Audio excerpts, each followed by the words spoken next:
Hello दोस्तों, steam academy पे आपका स्वागत है। प्रीवियस लेक्चर आपने देख लिया होगा, वहाँ तक हम लोग 42 क्वेश्चन नंबर तक डिस्कस कर चुके थे। ठीक है, आज हम लोग डिस्कस करेंगे 43 क्वेश्चन नंबर। देखिए 43 क्वेश्चन नंबर क्या कहता है, the circuit has resistor, capacitors and semiconductor diodes, the circuit will be known as. देखिए कहता है कि एक ऐसा सर्किट है जिसमें कि रेसिस्टर है, सेमीकंडक्टर है और सेमीकंडक्टर डायोड है और कैपेसिटर है, तो उस सर्किट को हम क्या कहेंगे।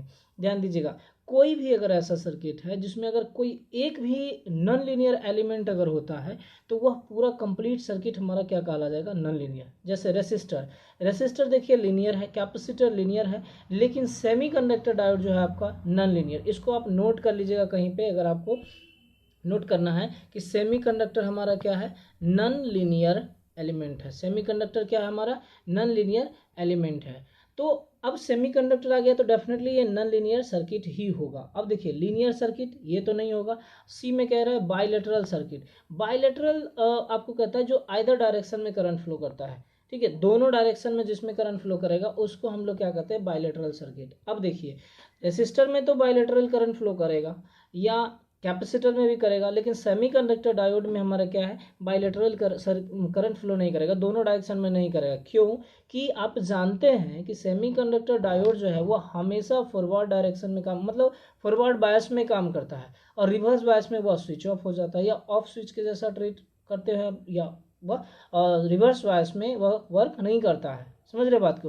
तो एक ही डायरेक्शन मीन्स कि फॉरवर्ड बायस में ही हमारा सिर्फ करंट फ्लो करेगा, रिवर्स बायस में वह ऑफ हो जाता है तो करंट फ्लो नहीं करता है। तो सी हमारा बायलेटरल हो नहीं सकता। तो फाइनल आंसर हमारा क्या हो जाएगा, नॉन लीनियर सर्किट।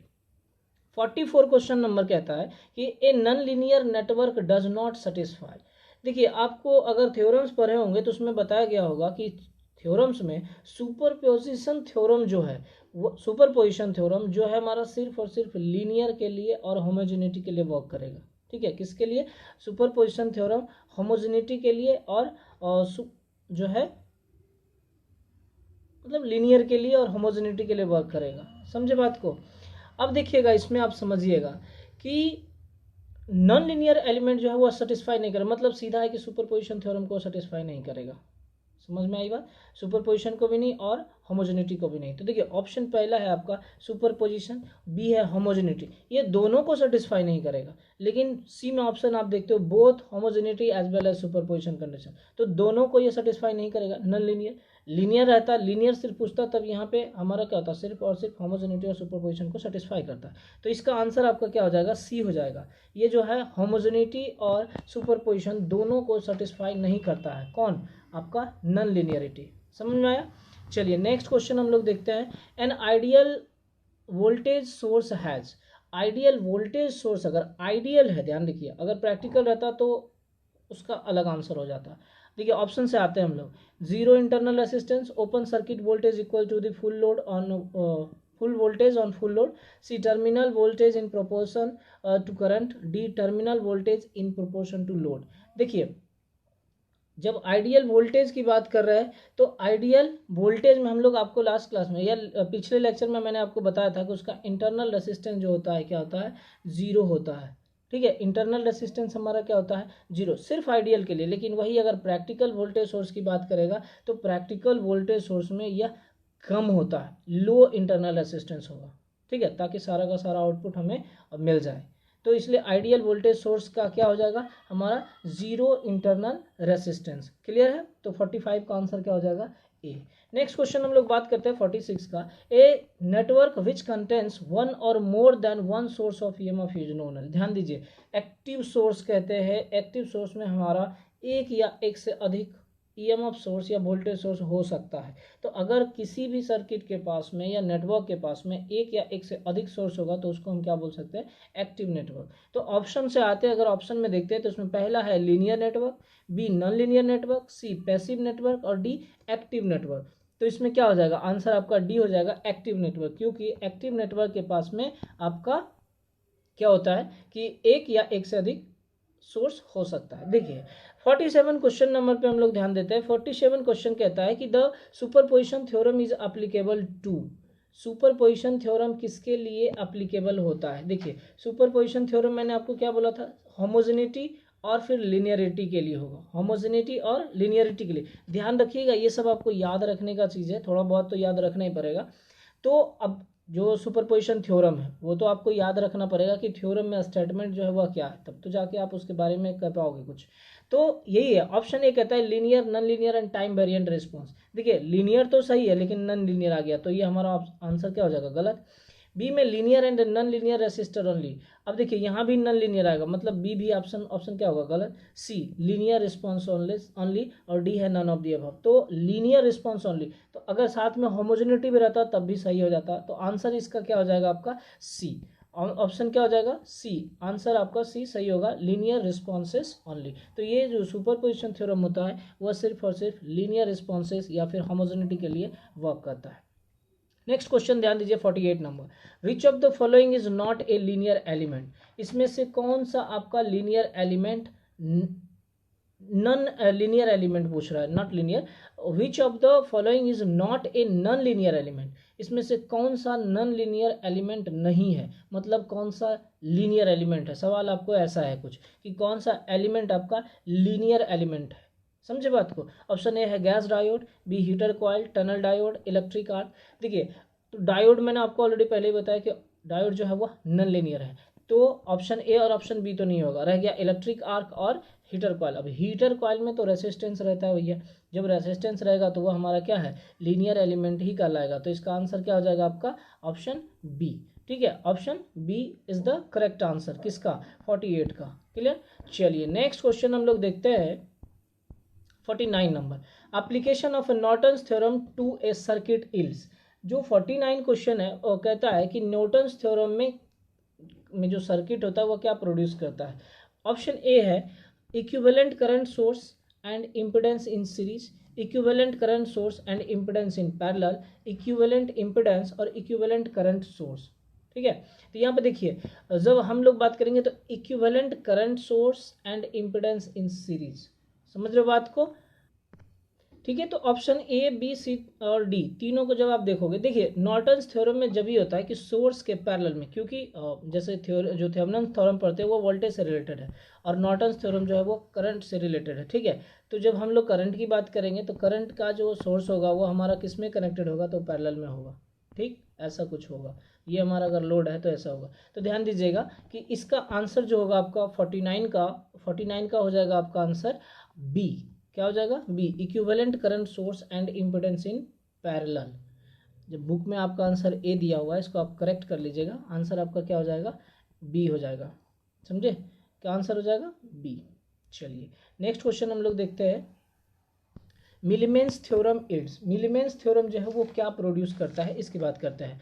मतलब मिलीमेंस थ्योरम में क्या होता है, अगर आपको थ्योरम याद होगा तो थ्योरम में जब आप डेरिवेशन किए होंगे तो डेरिवेशन में आपको पता चला होगा कि क्या निकलता है, इक्विवेलेंट रेसिस्टेंस, वोल्टेज, करंट क्या निकलता है। देखिए ऑप्शन में आपका equivalent resistance, equivalent impedance, equivalent voltage source और इक्विवेलेंट वोल्टेज और करंट सोर्स। देखिए जब मिलीमेंस थ्योरम की बात करेंगे तो उसमें इक्विवेलेंट वोल्टेज या फिर इक्विवेलेंट करंट सोर्स निकलेगा। ठीक है, उसी में आपका भी बाई आर करके निकालते हैं हम लोग, बताएंगे आपको हम थ्योरम्स के बारे में, एक छोटा छोटा आपको लेक्चर बना के मैं आपको बता दूंगा। देखिए the superposition theorem is applicable to, superposition theorem जो है वह किसके लिए अप्लीकेबल होता है, तो ऑप्शन ए है वोल्टेज ओनली।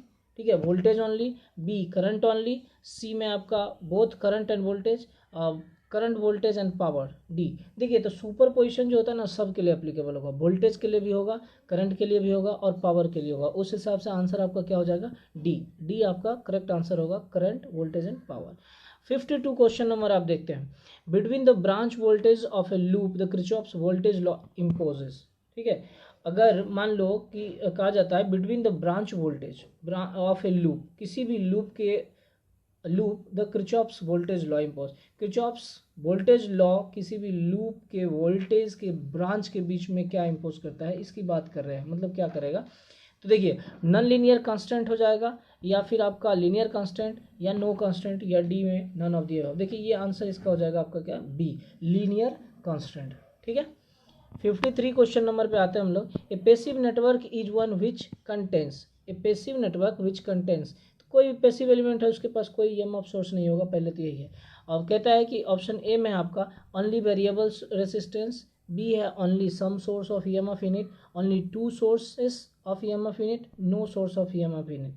देखिए कहता है कि ओनली वेरिएबल रेसिस्टेंस या फिर no source of EMF in, ये ए और डी में हो सकता है। तो हम लोग अगर कह सकते हैं कि अगर नेटवर्क को पैसिव नेटवर्क या एक्टिव नेटवर्क हम लोग किस बेस पे करते हैं, तो सोर्स के बेस पे करते हैं। तो अगर किसी भी सर्किट में कोई सोर्स नहीं है तो उसको हम क्या बोलेंगे, पैसिव नेटवर्क। उस हिसाब से आंसर आपका क्या हो जाएगा, D, no source of EMF in it. 54 question number हम लोग देखते हैं, टर्मिनल वेयर 3 और more branches meet is known as. तो जो कोई ऐसा टर्मिनल जहाँ पे 3 या 3 से अधिक ब्रांच मिलता है उसको हम क्या बोलते हैं, नोड बोलते हैं, टर्मिनस बोलते हैं, कॉम्बिनेशन बोलते हैं या एनोड बोलते हैं। तो देखिए ऑप्शन ए हो जाएगा नोड। देखिए आपको बताया गया होगा कि नोड और जंक्शन क्या होता है। जंक्शन जहाँ पे कि 2 पॉइंट मिलता है और जहाँ पे कि 2 से अधिक पॉइंट या 3 से अधिक पॉइंट मिलने लगता है तो उसको हम क्या बोलते हैं, नोड बोलते हैं। यही 2 चीज़ आपको डिफाइन किया गया होगा, बाकी कॉम्बिनेशन, टर्मिनस और एनोड ये सब तो अलग अलग चीज़ है। ठीक है, तो आंसर आपका क्या हो जाएगा, ए, नोड हो जाएगा। क्लियर। चलिए 55 क्वेश्चन में, which of the following is passive element, इसमें से कौन सा पैसिव एलिमेंट है। ध्यान रखिएगा जिसमें सोर्स नहीं होगा उसको हम क्या बोलेंगे, पैसिव एलिमेंट। जैसे आप देखिए कैपेसिटेंस, कैपेसिटेंस आपका एक्टिव भी है पैसिव भी है। जनरली हमारा कैपेसिटेंस जो होता है पैसिव एलिमेंट ही होता है। ठीक है, पैसिव एलिमेंट ही होता है। तो आपका कैपेसिटेंस। दूसरा है आइडियल करंट सोर्स, मतलब ये एक सोर्स ही है, इसमें से करंट जनरेट होगा या करंट हम दे सकते हैं सप्लाई। बी, सी है आपका आइडियल वोल्टेज सोर्स और D all of the above. तो आंसर क्या हो जाएगा आपका ए, कैपेसिटेंस। कैपेसिटेंस के पास अपना कोई खुद का सोर्स नहीं होता है। नेक्स्ट क्वेश्चन नंबर है आपका 56। देखिए 55 का आंसर ए हो जाएगा, कैपेसिटेंस। 56 क्वेश्चन नंबर पे आते हैं, वो देखते हैं which of the following is a bilateral element.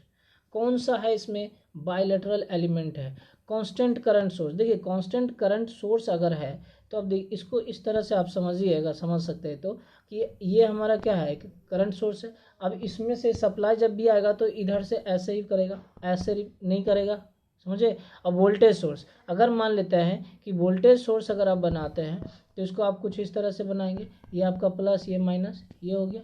तो करंट का जो सप्लाई होगा हमारा कुछ इस प्रकार से होगा, ऐसा नहीं होगा कि इधर से फ्लो करेगा।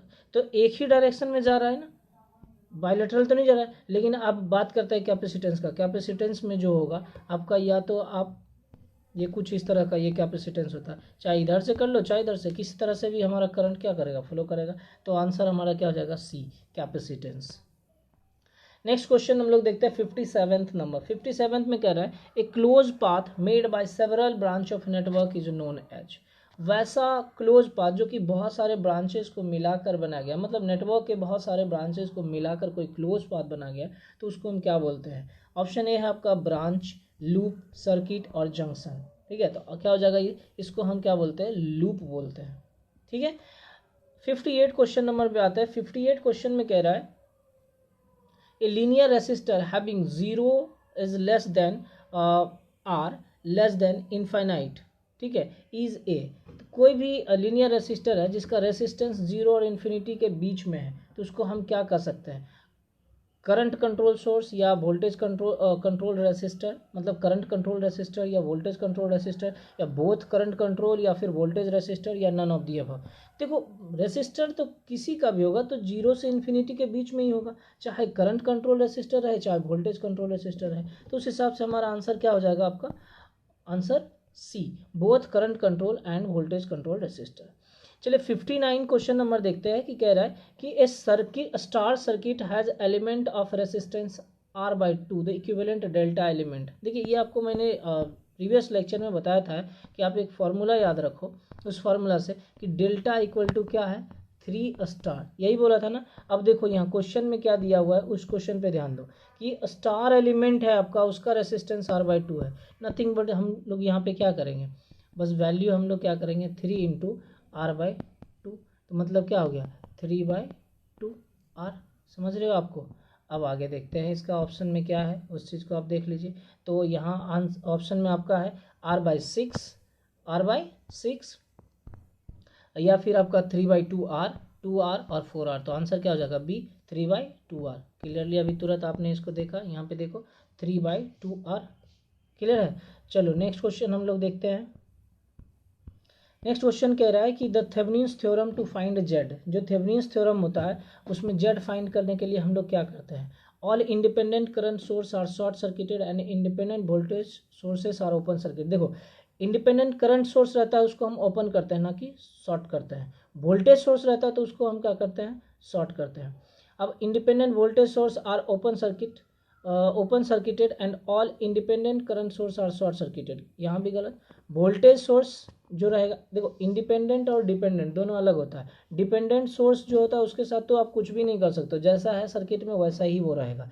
लेकिन अगर इंडिपेंडेंट करंट सोर्स है तो independent current source open circuit हो जाएगा और independent voltage source short circuit हो जाएगा। ये दोनों याद रखोगे, ये सॉल्व कर लोगे आप। देखो इसमें है पहला all independent current source are short circuit, चलो ये तो गलत हो गया क्योंकि करंट सोर्स है तो वो ओपन सर्किट होगा और वोल्टेज सोर्स को ये बोल रहा है ओपन सर्किट, ये शॉर्ट सर्किट होगा। बी में आता है all independent voltage source are open circuit, देखो वोल्टेज सोर्स को हम क्या करते हैं, शॉर्ट सर्किट करते हैं and all independent current source are short circuited, गलत, इसको हम ओपन करते हैं। ऑप्शन सी में आते हैं हम लोग। ऑप्शन सी कहता है कि all independent voltage and current source are short circuited, दोनों को तो आप नहीं करते हो शॉर्ट, या वोल्टेज सोर्स को सिर्फ शॉर्ट करते हो और करंट सोर्स को ओपन करते हो। ऑप्शन डी में आ जाओ, all independent voltage source are short circuited, देखो वोल्टेज सोर्स को आप शॉर्ट करते हो, सही है, and all independent current source are open circuited, बिल्कुल सही है। तो ओपन करंट सोर्स को आप ओपन करते हो और वोल्टेज सोर्स को आप शॉर्ट करते हो, तो आंसर आपका क्या हो जाएगा, डी। चलो 62 क्वेश्चन नंबर पे ध्यान दीजिए। While calculating RTH in Thevenin's theorem the Norton's equivalent to, Norton's का इक्विवेलेंट क्या होगा, all independent source are made dead, हाँ सही है, चाहे आप ओपन कर लीजिए या शॉर्ट कर लीजिए दोनों तो हमारा डेड ही हो जाता है। तो ऑप्शन ए कह रहा है कि all independent source are made dead, answer यही होना चाहिए। बाकी आगे देखते हैं और इसका ऑप्शन क्या है। Only current source are made dead, only voltage source are made dead, all voltage and current source are made, देखिए जो भी सोर्सेस होगा उसको हम क्या करेंगे, डेड कर देंगे, ठीक है। तो आंसर आपका क्या हो जाएगा, 62 का ए। क्लियर है। चलिए 63 क्वेश्चन नंबर हम लोग देखते हैं।